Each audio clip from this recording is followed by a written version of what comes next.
Beautiful. You are beautiful. You're a beautiful man, Dusty Burrows. Pretty sexy yourself. Well, I try.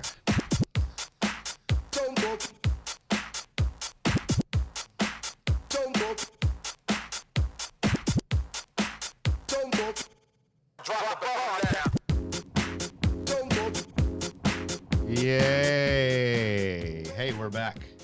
We're back. It's Friday. It's the weekend. Time to get sober, right? Oh, yeah. Hey, everybody. Get sober. Right? Everybody, welcome to This Pink Cloud, Season 2, Episode 31. I am DJ Kelly Reverb. We are a show on recovery, sobriety, and all in between, and addiction, and relapse, and, just a little unique look at the lives of, active and post-active users. Holistic healing. Oh, holistic healing. There's a whole myriad. But sitting in with me, co-host, the lovely and talented, here I've got a description for you. You ready, Dusty? Great. LPC, LCDC. Get the school stuff out of the way. I've got the Possum Wrangler, right? Sobar Basics Purveyor, correct? Yes. And then I went ahead and threw in the Charlie Manson of recovery. Oh, God, stop that. My mom hates that. I know. No, there's a picture of Dusty and then you put them up next to each other. And they look alike. And it goes deeper than that. He's actually got We have Charlie the same Manson. birthday. But she loves you, but if you keep bringing that up, she might not like you anymore. Sorry, Mom. Sorry, Mom. I But no, but it was like if Charles Manson was it turned out to be a good guy. I don't know. I'm just kidding. I plead the fifth on that one. And then, of course, the Zen Master with the whole recovery Dharma thing. And my personal Sky Daddy, Dusty Burrows. How's it going, bud? It's quite an introduction. Thank you, Kelly. You got to live up to that hype. Yeah, I'm working on it, man. It's a daily grind living up to that introduction every so often. Well, how is Recovery Dharma going, real quick? It's going really good. And every that's Recovery week. Dharma North DFW, right? Yes, North DFW. Myself and Stephanie Ann and Cassie, shout out. Yep. We've come together and done something really great, but it's really not so much about us. It's about the community. Sure. And every week people show up. We have new people every week just showing up, healing, and being vulnerable. And you don't have to spreading the word. necessarily be in addiction recovery. You can just want some, inner peace, correct? Well, yes, it's recovery from addiction, from chemical addiction, but also Sure. process addiction, or it can even be just behaviors that aren't serving you well, that are causing suffering, not only to you, but maybe to the people around you. And whether that be, and we have people going through divorce that are in there healing from that. So lots of different reasons for people to attend Recovery Dharma and heal. See, I think you're already living up to the Zen Master part.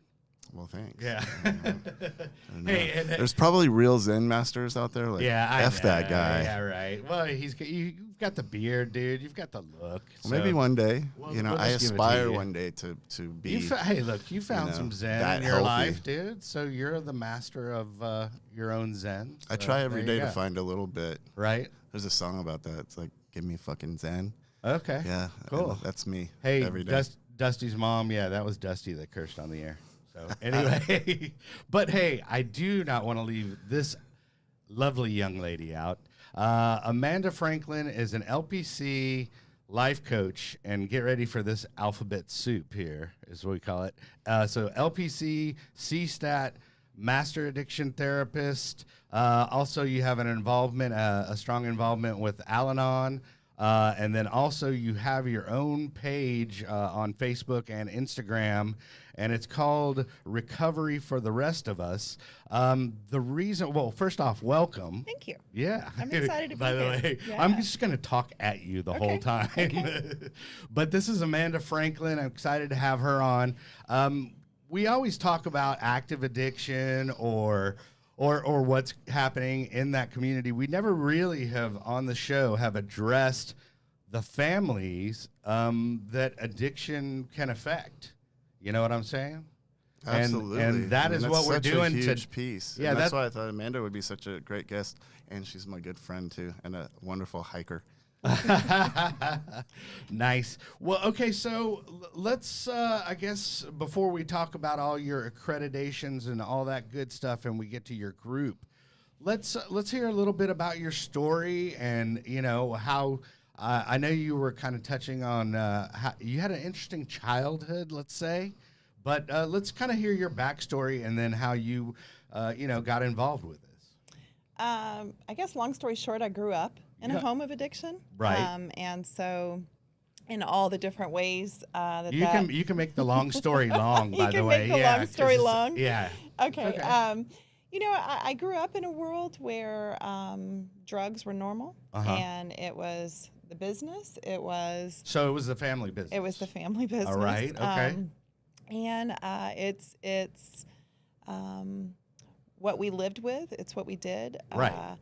I think kind of growing up, looking back at some of those things, seeing them from a perspective and a lens of recovery, I look at them very differently than I did at the time. Sure. Well, you were just a kid growing up. You were just a kid, yeah. And also the reason why I get so passionate about family recovery is for the people that have grown up in addiction, who might not understand just how much they were impacted by another's sickness. Sure. And how much that changes us. So growing up in addiction, I was living on my own when I was 14. Wow. Were you emancipated? No, I wasn't emancipated, but I was on my own when I was 14. Your own apartment? Everything? No, I was playing house. Oh, okay. I was playing house. Right. And if you look at the dynamics, I think most of us would be able to agree that if you're in a world of addiction, sometimes it's a really dark world, and the boundaries are very blurry, and the lines get crossed all the time. Sure. And so, I can look back and say that I was kind of thankful for that experience because it took me out of one hell, but it puts you kind of in another hell. Right. You don't understand those things necessarily. So, and I just kind of began my life at that age. Right. Sure. Yeah. You kind of had to grow up before you were supposed to grow up. I would absolutely say that. Absolutely. I'm also very stubborn and strong-willed. Trial by drug trafficking. Well, not necessarily drug trafficking, but it is what it is. Yeah. And so, I lived in that world for a long time and thought I was grown and lived a grown life and played. I was definitely party girl. Yeah. I don't have a problem, talking about all those things. I feel so fortunate sometimes that as opposed to lots of people around me, when the party was over Sunday night, I could get up Monday. Yeah. As opposed to keep it going. Right. And what's amazing is 99% of the people that I lived in that space with in my life are no longer alive. Wow. Almost all of them have either committed suicide or died as a result of addiction. And I look at that stuff and I'm kind of just blown away by it. I mean, it's my everyday world now. Yeah, it was crazy. I mean, not only have you chosen it kind of as your vocation, but it's you were just thrust into that. So it was like you were predestined or preordained. I feel that way. Yeah. I feel like I needed all the experiences that I have to help me help others. Right. Because we do so much. Well, you definitely have I guess a good or great perspective because you had a front row seat of addiction your entire life, your upbringing, and all that kind of stuff. So. It's always fascinating to me too when I work with clients and peers when they're young and at 13 and 14 and 15 cast into another world from an already adult world with the mind of a child having to process these adult concepts, right. And it changes the way that the brain develops. It changes the trajectory of the way your brain develops and also the rest of your life, and to understand that impact, like you said, is really profound. Well, and I think that's a beautiful point because it took me until I got into this world to understand there's nothing wrong with me, right? That this is an absolute normal byproduct of the life that I had experienced. Sure. And I get very passionate about young people. My practice is full of young people because this is where we can make the most difference, right? And let them know that this is just the result of living in a world that's very distorted, right? Like the book even the big book talks about how distorted our worlds become. And the whole family is neurotic to a degree. Now, I would say to a big degree. Well, you bring up the big book. So you are, you know, I mean, I don't know what the level of anonymity is as far as being in Al-Anon and going to meetings and stuff like that. I mean, obviously, you don't flame somebody's story. Oh, well, yeah, Mike Sotheby was talking about his son, and he's really an F-up. You know, I mean, I get that. But, I mean, you know, so in Al-Anon, why don't you explain what Al-Anon is for maybe those people out there that don't know it, or what type of resource it is? So Al-Anon, as I say, it's the family side of recovery. It is. It was designed to be a side-by-side program for the family, for the family member who is in needing recovery from, at the time, a chemical substance. Today it can be processed sex, porn, whatever that is. As I did the program and my story, my version of it. And I found that interesting that you actually worked the steps in Al-Anon as well. As well. So I found that interesting. I didn't even know. I thought you guys just sat around and talked about. Well, I think there's all kinds of groups. In any program, right? Right. And so I was lucky enough to find a group that did the steps, that used the big book. Okay. It's not conference-approved literature, and you find a bunch of rule followers, and they're like, we can't read this book. Right, and sure. Thank God I found people that said, hey, we're rebellious. We're going to read the book. We're going in. Yeah. But, I mean, Al-Anon was the gateway for my life to change. So kind of going back to the growing up, you know, I spent years pretending to be something that I wasn't, hiding, masking the pain, not knowing what to do with it. When you live in a world of addiction and alcoholism, the people around you, my mom was a sick woman. I have so much compassion and understanding for what she experienced today, but she was a sick woman. Not only was she battling addiction, she's most definitely battling mental illness. And she had her own upbringing that she had to overcome too. And I'm really thankful that, you know, kind of as just the world evolves and progresses, we get more and more open, and there's more resources for conversations like this. Sure. Because I think about things like my parents didn't have access to information like this. Right, yeah, and we were just talking before the show. I mean, the whole reason why, you know, this concept came up is because there's just so much information out there that I had no idea that there was this whole other existence. You know, but while I while I derailed yours, I do have to hit the sponsors real quick.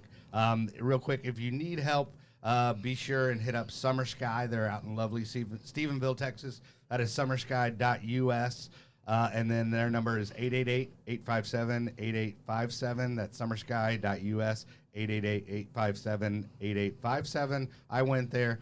Working for me. I got a year and some change, and then like I said last week, and if it doesn't work for you, it's a very expensive trip to Stephenville, Texas. Yes. And then if you're looking for some long-term recovery, we just brought on these guys. Love my boy Josh and Ricky. Shout out. Yeah, Cardinal House Sober Living. They are now a sponsor of the show, and you can reach them at cardinalhouserecovery.com, and that number is 918-998-4223. Once again, that is 918-998-4223, and that's cardinalhouserecovery.com. And they're more of a long-term solution. You know, if you're out there and you go to rehab and then you can't do it on your own, you know, it's all about having some extended accountability as well as spiritual growth. Absolutely. You know? And Josh doesn't skip leg day either. That's right, dude. I tried to duplicate our last workout, and I'm sore from it today. But anyway, so, yeah, sorry for the interruption, but so you have, I know, like you said, LPC, or like I said, LPC, so you're CSTAT, right? Which is, okay. Certified Sex Addiction Therapist. Okay. Give me, and then the Master Addiction. Just a MAT certification, okay. Master Addiction Therapist. All right. And then anything else that I'm leaving out? I've done tons of trainings. I'm a life coach. You know, I really try to focus on the trainings that help families. Uh-huh. So one of the things, if we're just kind of skipping forward in my life and we're here, Sure. right? Because Yeah. I mean, the reality is I had to blow my life up too, Right. to get desperate enough to find help. So that was, something that I own wholeheartedly. When I was sitting in here talking to y'all earlier, I really resented the fact that I couldn't say I had, an addiction or alcoholism to blame all my mistakes on. Right. What I had was a ton of trauma.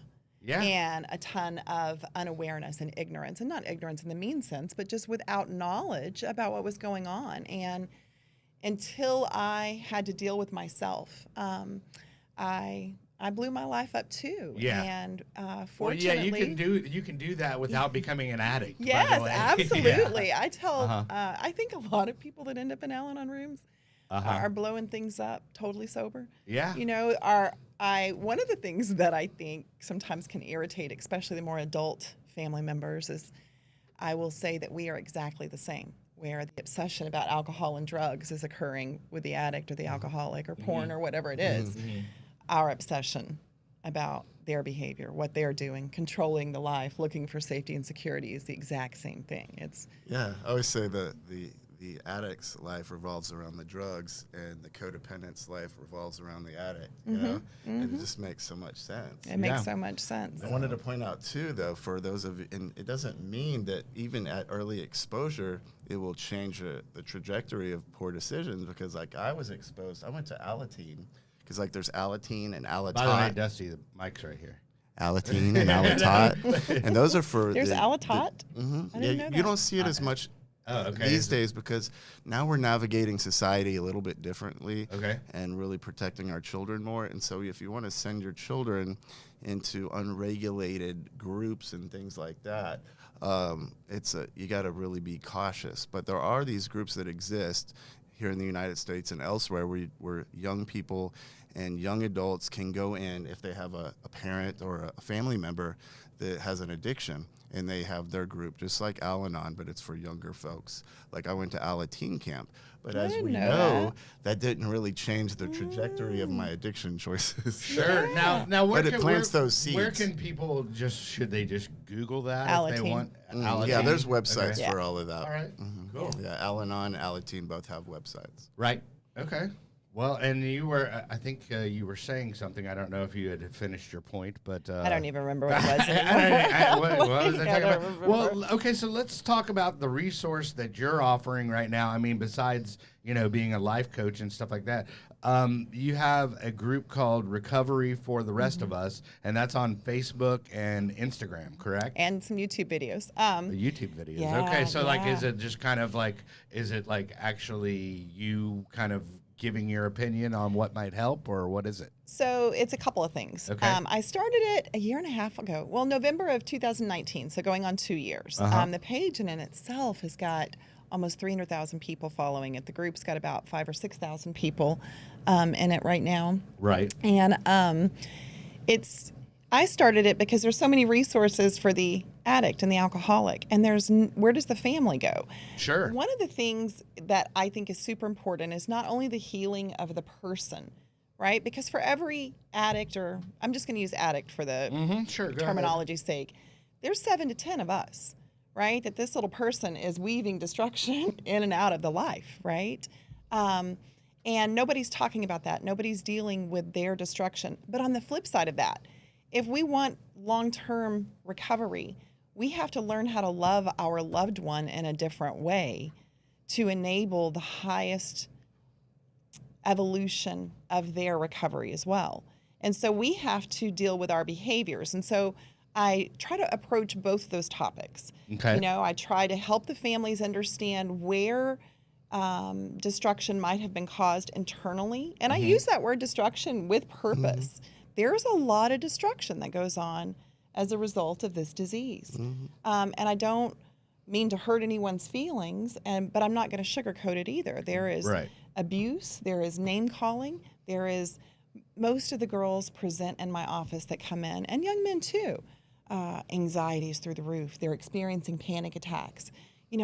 What they're saying, parent is saying over here, does not align with what I'm seeing over here, and they begin to wonder, are they crazy? You and I both know parent is doing what an addict does, lying, protecting, gaslighting, Oh, not yeah. in meanness, not yeah. in anything other than a sick person Well, who is in there's survival mode for addiction. Yeah, there's definitely a lot of denial that goes on, with your family because, you're like, I mean, I know my mom was in full denial about my alcoholism. Oh, yeah, he'll be fine. It's like, yeah, about that. And so we manage, both pieces of the coin. We really have to look at both. Maybe even to a degree kind of unfairly. Of course, I'm a little bit of an advocate for the family side. Sure. I'm an advocate for recovery, period. But I feel like sometimes we have to carry the weight of how we interact with them while we learn to heal from sometimes the wounds that have been caused by the very person we're learning to interact with and from again. Right. And so I really work on teaching those things. So I just have a few videos up, but it's just kind of creating a base. What is addiction? What is codependency? What is enabling? What are boundaries? Things along those lines. But then in the group, we kind of talk about, okay, I'm in this situation. How do I handle it? Or oftentimes I'll self-disclose to kind of create conversation. One of the beautiful things I love about Al-Anon is I was able to identify my behavior through seeing it in another, right? Because I came in no different than anybody. I was manipulative. You're like, oh, that sounds like me. Yeah, I was That manipulative. person has my story. Yeah, I would tell you whatever story I needed to tell you to elicit whatever emotion I needed to elicit from you. I was a perpetual victim, and to a degree I was. But to a degree, a lot of it was self-created, and I didn't think that, because you would act this way too if you were surrounded by the people like I was. I never thought about the fact that I just keep going and getting in the swimming pool with them, right? You know, it was all their fault. Yeah, you bring up a good point because I hear it all the time, and one of the points that I try to make is we use the term rock bottom a lot, and I don't necessarily subscribe to the fact that everybody has to hit one, but for those of us who do, the codependent or the Al-Anon doesn't have to chase the addict down to the rock bottom with them. Sometimes they can let them go and experience that themselves, but oftentimes we've tied our wagon as a codependent or an Al-Anon to that addict or alcoholic. Where you got to go down with them. Down, yeah. And both crash and burn, and it's absolutely not necessary. Right. Hey, and I have a good question, I guess, for you, Amanda, because I've come across people, and a lot of people's thinking as far as Al-Anon goes is like, oh, okay, well, this person's an addict, right? So what does that have to do with me? And what would you say to somebody, because they're like, because I mean, I know from personal experience, somebody was hitting me up and going, well, I'm glad they're getting help, but, they want me to go to this Al-Anon meeting. And I'm like, okay, well, they say that to everybody, but it's, kind of more of a process thing. But what would you say to somebody that is what, Al-Anon curious or someone asking, why do I need to go to these meetings? Yeah, I'm not the one with the problem. Right, exactly. Okay. And one, I would ask them what their relationship is with the person. So let's just say, this is my husband and he's in recovery, and I'm like, I'm not the one drinking. We'll be fine when he gets, sober. Well, he's sober and things aren't fine. Sure. So I will either approach them and say, why wouldn't you want to support this lifelong change in the person that you love? Right? What fear do you feel is, what fear? Did I say that or did I say feel twice? Yeah, what fear do you feel, he's looking at you, is going to stop you from doing that? What's the worst that can happen? You go learn some information. I usually also try to tie it to something medical, right? If my kid was diagnosed with cancer tomorrow, I would be doing and learning everything I could to try to help them live the best life possible. I love how the book always goes back to, man, this disease is selfish. And my disease is the exact same disease as his or yours, just manifesting in a different way. It's the disease of self. Right. And so the truth is an Al-Anon, and I'm more worried about me than I am you. I can want you to be sober. I can want you to quit going down into the swimming pool. But the reality is, on some degree, is I need you to be that person because I don't know how to be okay by myself. I need you to be this way so I can be okay. And it all kind of boils down to me. Now, as an adult, as a child, that's a whole different reality. But as an adult, if he's drowning and he's not acting right, it's not working for me. Right. Right? If he's not doing what I need him to do, it's not working for me. because I don't know how to disconnect from him and go do what I need to do regardless of what he's doing. Right. So I don't know if that answered your question. No, or not, I know it did. but I don't know why it's somebody like, wouldn't do it. Yeah, exactly. I mean, and that's the thing. But it's just funny that I still see people out there going, All the they time. have the problem. It's not me. Why do I need to do any work? Even you know what from I mean? the addict's perspective, and it's just a lack of awareness. Going, I'm the one drinking every day. I'm the one shooting heroin in my arm. It's not hurting anybody else. Right. You know? Well, Right. yeah. Yeah. By the way, yes, there It's are people hurting that everybody. maybe love and care for you, or hopefully love and care Yeah. for you. Yeah, definitely. Because, like, I mean, I know that it maybe was not affecting. I hid it pretty well from everybody else, but it was definitely affecting my wife. So, shout out Waverly. So for sticking with me through it. But I mean, it was definitely taxing, and she went to a couple of online meetings and found it helpful. And it's also good to find out that other people have stories like stories, and like you said, they just totally, you go, oh, well, that person's story is my story. So, That's why I always love the stories in the back of the big book, because they're older than dirt, but like, right. wow, I totally relate to that hobo that was jumping the trains, Yeah, no, it's funny.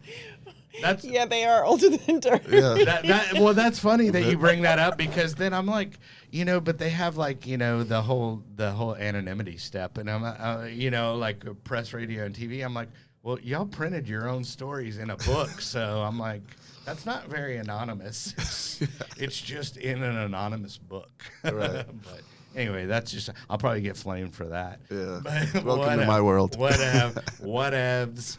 Hey, so I want to talk about like this. I've always been interested in the whole life coach aspect. So when you do that, like when you're a life coach, what is a life coach? What do you do? Like, I mean, like if I'm coming to you, you're just going to assess what's going on with me and... Well, yeah, and I think it depends on what you're wanting to achieve. Right. I really, really am most passionate about working with families in a recovery type of way. I love seeing families kind of be re-empowered, regardless of what their loved one is doing. Right. That life is going to be good. So I would sit down, I would visit with people. I would say, hey, what are your goals? Oftentimes, and I think Dusty would say this, is when somebody walks into life coaching or therapy, what they think they want is a lot different than what is going to happen, right? Right. Yeah. They want to learn how to not be angry, because Dusty needs to change, and then I'll quit being angry, and we have to walk them through the process of awareness. Real quick, what is the difference between like a life coach and therapy? Well, I mean, in the state of Texas, even if I'm doing coaching, I still have to act in a therapeutic manner. That's an ethics, that's a law thing. So it's a fine line. Some people it's somatic. Some people don't want to go to a therapist because nothing's wrong with me. Sure. But they'll go to a life coach. It's cool. That's funny. It's a little more. I'm a pretty direct therapist anyway. I feel like if people knew how to think the thoughts they needed to think, they wouldn't be sitting in my office. So sometimes I will tell them, which a lot of our books would say you're not supposed to do that. As a coach, I can certainly be directive. Sure. I'm very directive as a coach. A little more so than a therapeutic. Okay, I don't ask a lot of, how do you feel today? Yeah. I'm like, did you get your stuff done? Where are we at in the process? There's a lot of accountability. Right. Do you find that a hard line to navigate sometimes? No, because I am so boundaried with Al-Anon. I actually did something the other day, and I called him about it, where I kind of crossed my own boundary, and I'm like, what the hell?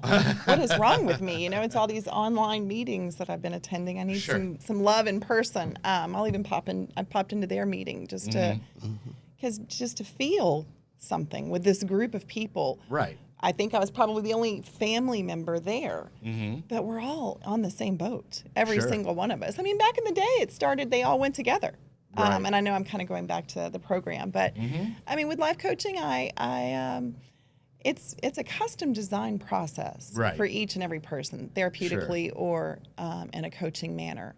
I'm about to start some kind of group coaching on the recovery for the rest of us, Okay. We'll do some kind of family boundaries. Are you going to have it like maybe like a Zoom meeting outside of, like There'll be clients, but it will all be done virtually. Yes. And Okay. so I will limit it to 10 per Okay. session.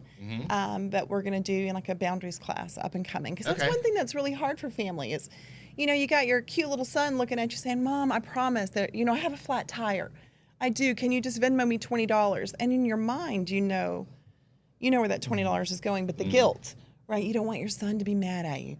I don't want him to yell. Sometimes he can be confrontational even. Sure. Right? So we're doing all these things that are so harmful kind of in the full spectrum of reality because we're not equipped to handle that type of manipulation, that type of guilt. And Amanda, don't you find too that parents in recovery doesn't matter what they're recovering from, there's so much shame that they still feel, and they tend to be the biggest enablers. Parents are because I'm trying to make up for this. I wasn't a good dad. Oh yeah, I wasn't a good mom. where their own shortcomings were, or what bothers them as a parent, where they think they dropped the ball, huh?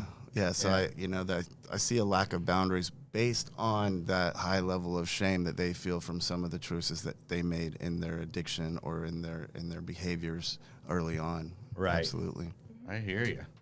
Well, cool, man. I love it.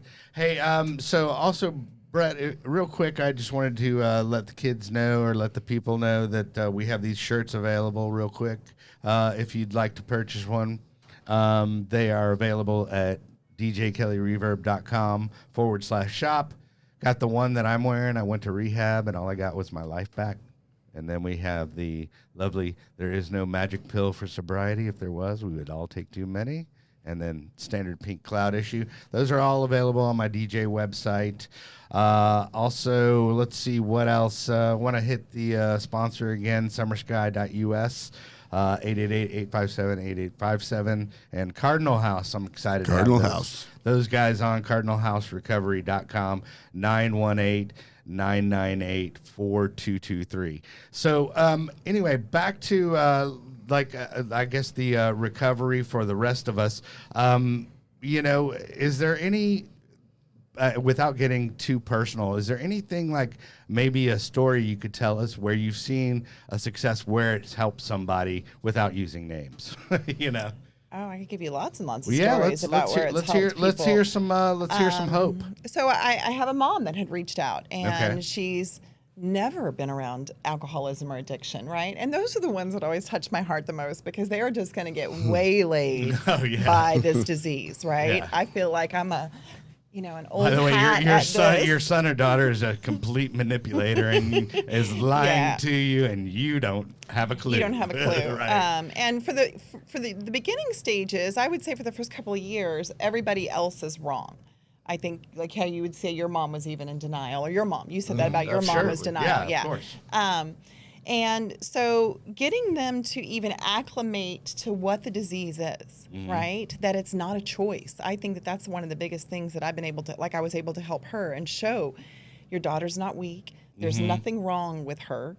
She is unable to make a choice for her own well-being right now. And it's just that simple. And as soon as we can remove all the moralizing from it, then we're able to really love and have some compassion as opposed to anger, disappointment.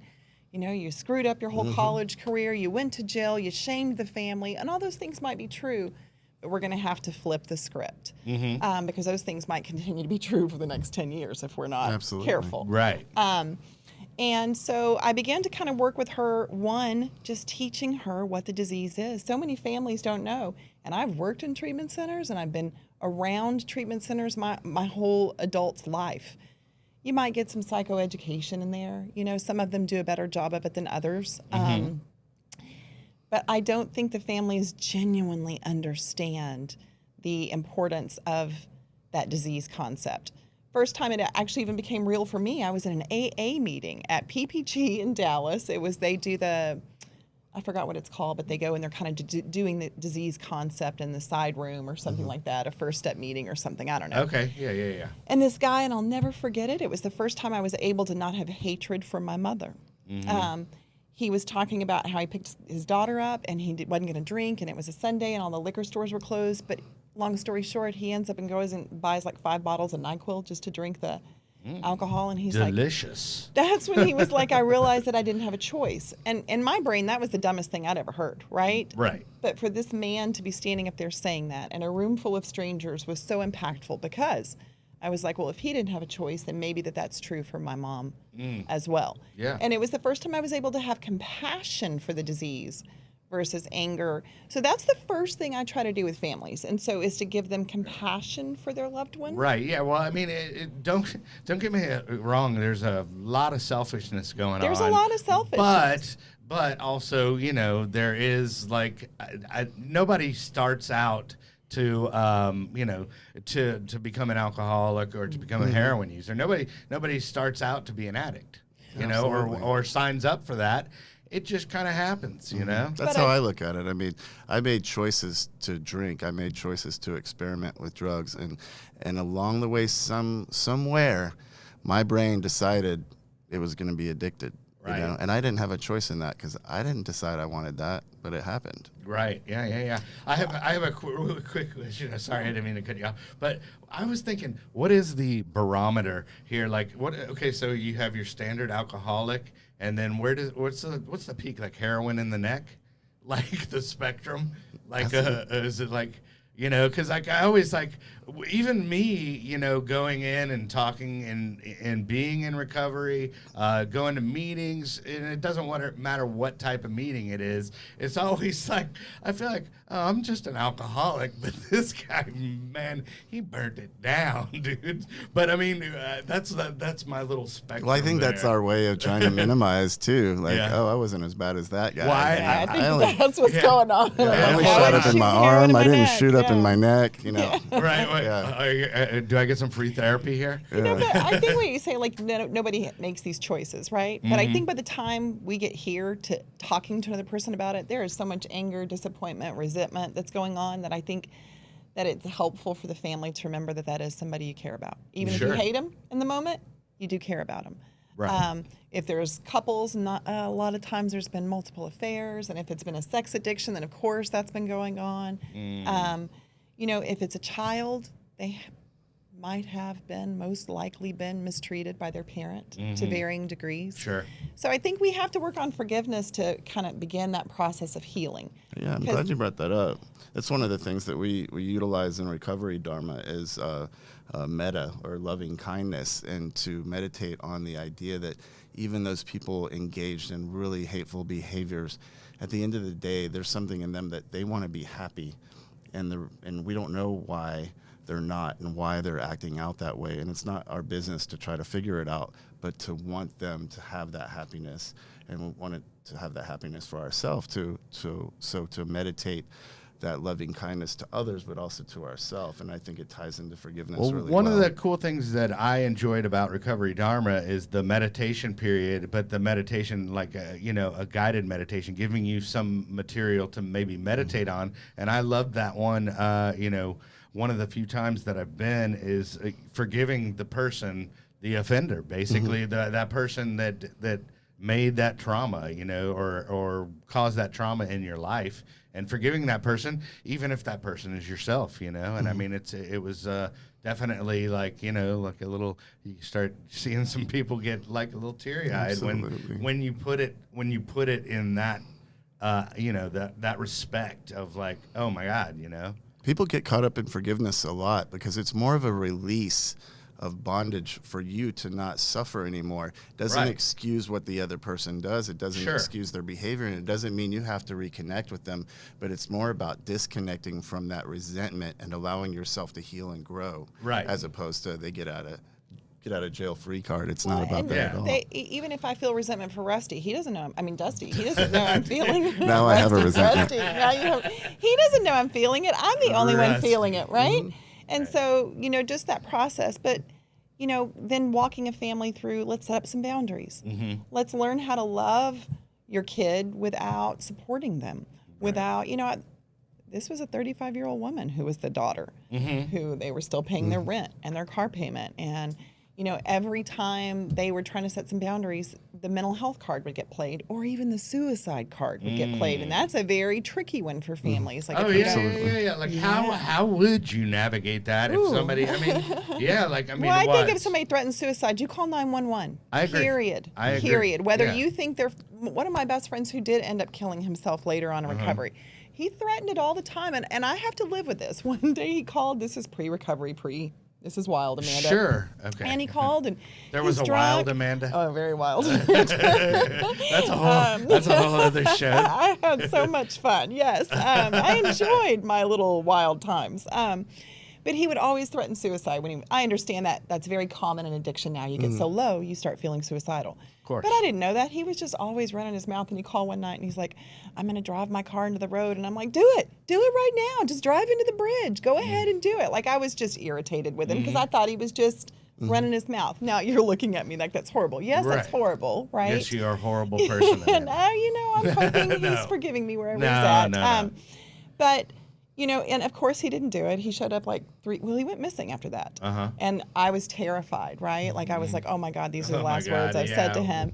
And then his mom texted me a couple of days later with like him in a straitjacket picture at jail, like being arrested, Had I known then what I know now, of course, I would have said, where are you at? And let's get you some help, right? We get resentful. We get tired of hearing their stuff. And if we're all operating from a place of illness, right. I can't tell you how many families are held hostage by those words. Yeah. If you do this, I'm going to kill myself. And what a terrible, I couldn't imagine losing one of my own sons. Yeah. And it's funny that you use that word. I like that being held hostage, because that is what a lot of addicts and we do. We manipulate so we can hold that person hostage, so we can keep the addiction going. Yeah. Yeah, I wanted to mention too, aside from utilizing law enforcement, most of the counties in our surrounding area have crisis lines that are operating 24 hours. And you don't have to be the person in crisis. If your loved one reaches out to your friend and they call and they say, hey, I'm going to put a bullet in my head, you can call that crisis line. And in places like Denton County, they'll go to that person where they're at, and they will utilize law enforcement as well for their own safety and get that person the help that they need. I was going to say, I've actually utilized that and done that for a friend that was in Mineral Wells. I was like, okay, I got like a threatening text, and then I couldn't really get a hold of him on the phone. I go, well, here, I'm calling the suicide hotline, and they will come by and do a wellness check on you. And the good thing about that is, if they're suicidal, we're going to help them. Yeah. If they're holding you hostage, then they're only going to do that 1 or 2 times. Because if you then continue they to know, call them on your bluff. They know you're real, and crap, the cops the popos are going to show up at my house and knock down my door, because they will. Yeah. And they absolutely will. And so it's a great way to set a boundary. Yeah. Is it uncomfortable? Do I have to talk to the family about it's going to feel horrible. You'll be the dick or the they're asshole. They're going to be mad. Yeah. They won't talk to you for a minute. For sure. And that's okay. Yeah. Because you might just save their life. Right. And so we really have to relearn and that's the thing. to love them. I just don't want to have that on my conscience. Like, that person threatened it, and they actually did it, and I could have done something about it. Yeah, I'd rather you cancel me or block me on Facebook than me have to attend your funeral. Yeah. I agree. Yeah. Wow. And so I think, when you asked, do I help people? We get to those points to be able to set those boundaries. Because if Dusty's my son and he's doing those things to me, I'm going to get resentful of him. I'm not going to want him to come around, And then if all these elements are removed, whether my son is using or not, I can still love him because I'm not supporting him, right? I'm not, having to take care of him. Yeah, and I just think because you've set those boundaries doesn't mean you don't love him. him. Yeah. Right? Yeah. And even like when I go meet my sisters who are still in active addiction, and I love them with all my heart, and we're very boundaried, and I don't spend a lot of time with them. But when I do, I don't expect anything other than being there and being present with them in that moment, laughing, doing whatever we need to do to connect. I don't bring up anything else. I used to preach. I used to try to figure out how we were going to get them saved, and I realized I don't have that ability. Yeah. You're not. You basically kind of teach them how to just be there and not try to fix them, because it's human nature to try to fix something. Yeah. It's it's definitely especially a parent. Yeah. Oh, yeah, I get messages all the time. Okay, my son or my daughter has this addiction. They're in really bad shape. I need to know what to do for them. And my first question is always, do they want any help right now? And more often than not, they don't. So I'm like, well, let's shift. And that's a huge factor. The focus on you. We need to help you now because you're going to try to, you need to heal from all of these experiences, and you're going to be able to have to navigate if things get worse or this doesn't end well. How are you going to cope with that? And how are you going to cope with this continuous trauma that you're experiencing? And how are you not going to aid that party train? Yeah. No, I get it, man. I mean, that's really good stuff. Like, I mean, I think that, it's not talked about enough about setting those boundaries and what are the appropriate ones? Yeah. It's so individual. Yeah, for sure. And then what happens when we've had these rigid boundaries with our active addict and they start to recover? Then how do we help? And then what do? Do we pay for sober living? Do we not? Do we pay for treatment again for a 40-year-old man or not? There's some treatment centers I've heard them say, put a second mortgage on your house. Right. The Al-Anon therapist to me is like, no.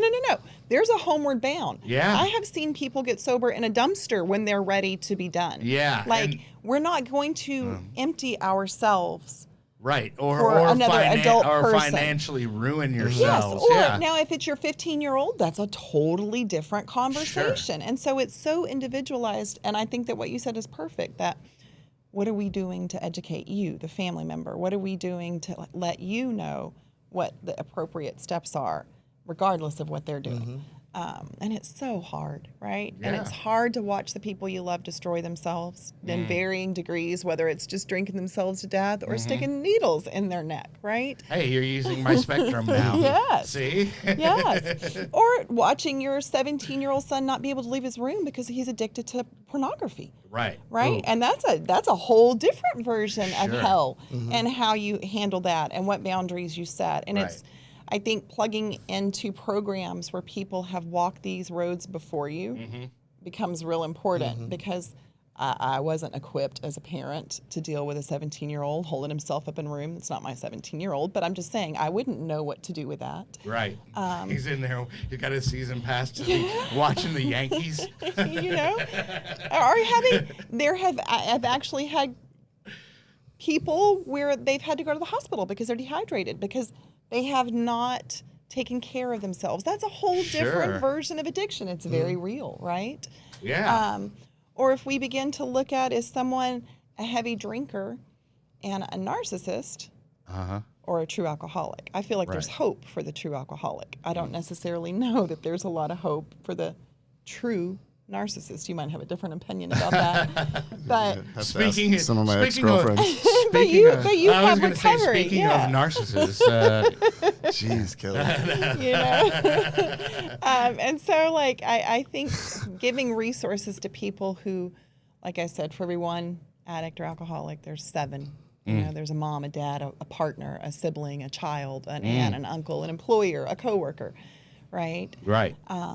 That are all impacted by this. And one of the examples I use when I'm working with families is that the addiction's like an octopus, and it's got all these tentacles wrapped around us, and each tentacle, of course, is specific to their language, but this one's going to cause anxiety, and this one's going to cause pain, and this one might have some abuse attached to it, right? And slowly we're going to learn how to unhook those tentacles from our body. The octopus analogy. I enjoy that.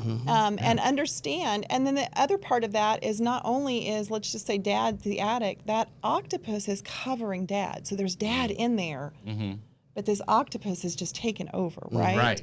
And so one of the first he's got his mouth right on the ink ejector. Yeah. And so like when I'm working with, younger people, one of the first things I have them do is I have them write down all the qualities of the octopus and all the qualities of their dad. Yeah. Right? Dad is loving. Dad used to read to me, because they're so focused on pain, rightfully so, because that's what the disease is pain. So it can only give pain.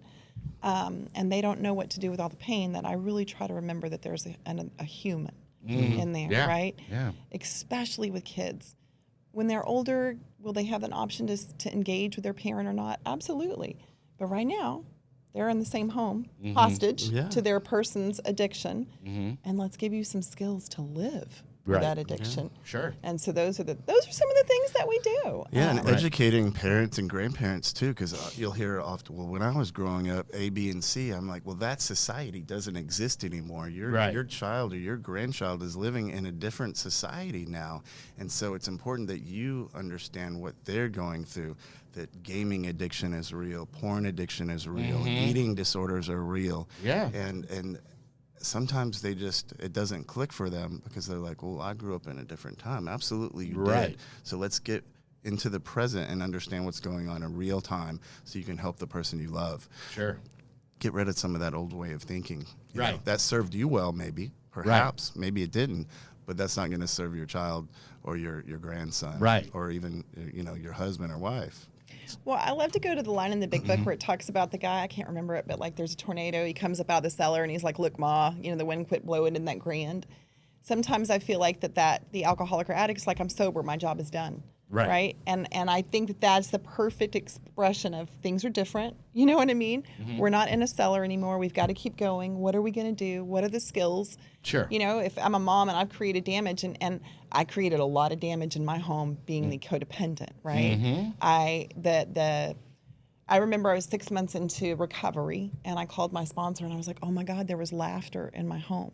Because my boys, I was a bully mom, right? I wasn't a hitter, but I would yell. I was a yeller. Yeah. And they're these little boys, which are 6'4" now, but they're these little boys, and their 5'10" mom is yelling at them. And I'm not yelling at them. I'm frustrated about everything that's going on over here.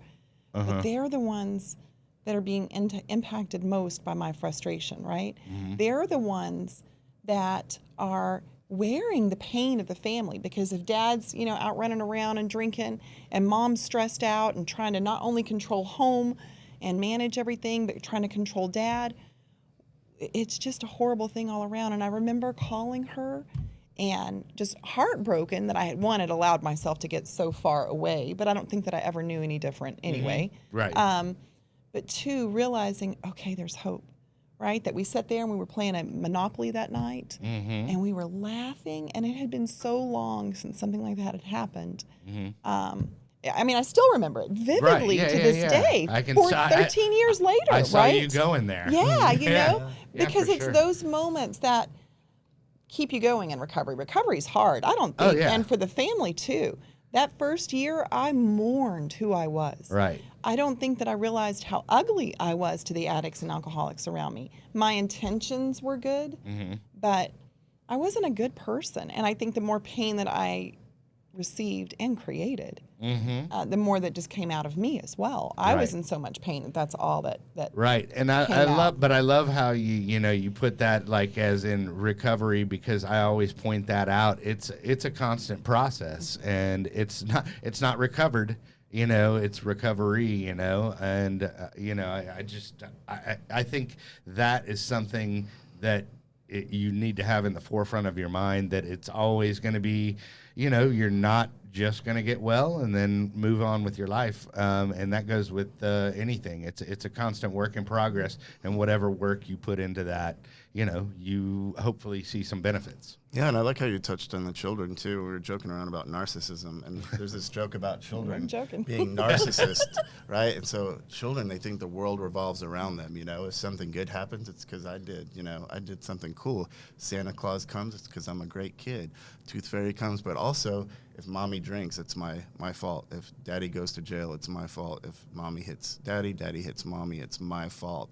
And if they hit me, then I'm a bad kid. Yeah, I'm a bad kid. And so everything is internalized by the child, and that sets up a set of beliefs that will carry on throughout their adolescence and adult life. So that is a big, what I call contributor or influencer to the decision-making process that goes into every decision from that point on, whether it's the decision to drink or engage in sexual behavior or engage in violence.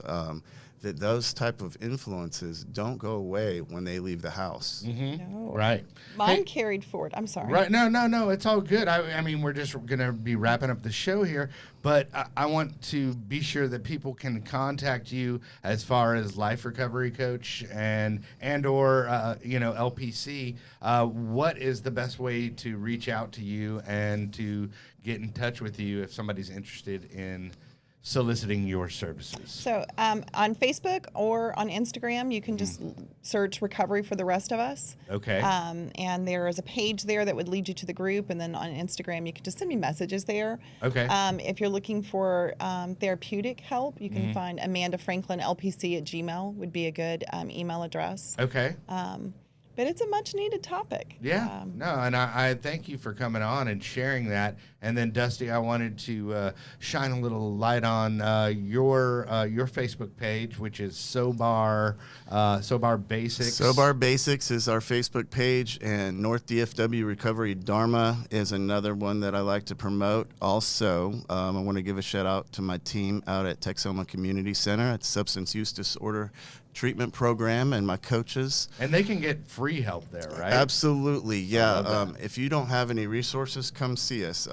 Cook County, Fannin County, Grayson County. You can find out more about what we do. All those places where tornadoes are? Absolutely. At texomacc.org, and we have a recovery coaching program out there. We have medicated assisted treatment, Suboxone program out there. We have an outpatient program out there. We have a specialized women's program. We have Absolute. We have adolescent. We do not have Absolute. We have an adolescent substance use treatment program as well as many other programs. So, and you can reach out to me there at dburrows@texomacc.org or dustyleeburrows@yahoo.com. And another thing that maybe people might be interested in, another part of my professional role is I will do assessments and then point families in the right direction for not only their addict or their loved one, but more the mental health side, right? Like my stuff presented later on in life and sometimes still as an eating disorder, right? And so what do we do with our kid that has an eating disorder, but we're not going to talk about what's going on over here? Or my kid is majorly depressed. Where do we find appropriate resources? So I do screening and placement around that. Like a resource broker. I absolutely, when you said a resource broker, that's exactly what I do. That's too. the one thing, now that I am an RSPS, which is Recovery Support Peer Specialist. Congratulations, Kelly. Right? At Chapter House, right? Well, I mean, I do recovery tech work, but I actually did the certificate and the training and the peer. What is your peer specialist supervisor? There you go. Are you a peer specialist supervisor? Yeah, so he too? actually supervised my hours, and now I have a certificate that I will hang right above my toilet. No, I'm just kidding. But hey, real quick, if y'all aren't on the YouTube channel, please go there. It's www.thispinkcloud.com. That's going to take you to the YouTube channel. Hit subscribe because I'm going to have unique content on there that's only on that channel. And I actually was talking, I might just start broadcasting live on YouTube. And then the Facebook Live and the Instagram is just going to be a social page to direct them to YouTube. So I don't know, something I'm thinking about. But so go sign up. Check it out. Yeah, exactly. Well, I can't thank you enough for making time. I know you have 9 million jobs and 9 million things to do. And Dusty, I know you are the social butterfly of sobriety, or one of them. One of the many. Yeah, we have a lot of recovery rock stars, especially here in the DFW area. Shout out to Skate Straight. Right. Shout out to the Phoenix. Oh, yeah. These are all good resources, people, so be sure and check them out. And, if you need help, just reach out to us. Also, I was going to throw this idea out there. If you have any topics you want us to discuss on the show, do me a favor and send in like a video message. Just video yourself on the phone asking the question. We'll play it on the air and address your question, and you'll be a little internet famous. Oh, yeah, one more thing, Kelly. We're having an event on the 29th. It's on a Sunday from 12 to 3, Grapevine Lake. Okay. You can get the details on that on the Phoenix page or the SOBAR Basics page. So anybody in recovery, sober curious, elective sobriety, not quite sure, come on out. Elective sobriety, that's when you didn't really have any issues with it. You're just being sober because it's a healthy life choice. Okay, cool. Like cutting out gluten. Is there and then court order sobriety? Yeah, there's court ordered sobriety as well. So all of that, come on out and hang out with us at the lake. Usually there's about 75 people. Yeah, no, it's a good time. It's a good time. We'll and feed hot dogs. Yeah. Good times. Kayaks, good people. Yeah. Right. Mountain bikes, volleyball, music. Yeah, exactly. Community. or Sangha, as we call it. There you go. Hey, and anybody you want to shout out to real quick? I just appreciate being here. You Okay. know? Yeah. You know, if you are looking more on the therapeutic side, the practice that I'm at is Living Perspective in Flower Mound, and there's a great staff there. Okay. Other than that. All right. Well, thanks a lot for coming on, guys. I Thanks, appreciate Amanda. it. Thank you. Yeah, and let's see. Next week, I actually have the 2 recovery coaches from Nexus, which is a recovery facility that is strictly for women, and it's free of charge. Yeah, fantastic FOC, resource. so- If you need treatment and you're a female, Nexus is a great spot to go, and you can get in there free of charge. It's state funded, homeward bound as well. That's a big question I have. I don't have insurance. I don't have money, but I need help. Sure. Those are 2 really good places to start. Cool. Well, Brett, if you want to play us out, bud. Hey, thanks for coming on again. And then, as I like to say, there is no magic pill for sobriety, because if there was, we would all take too many. Oh, yeah. Mr. Recovery Support Peer Specialist.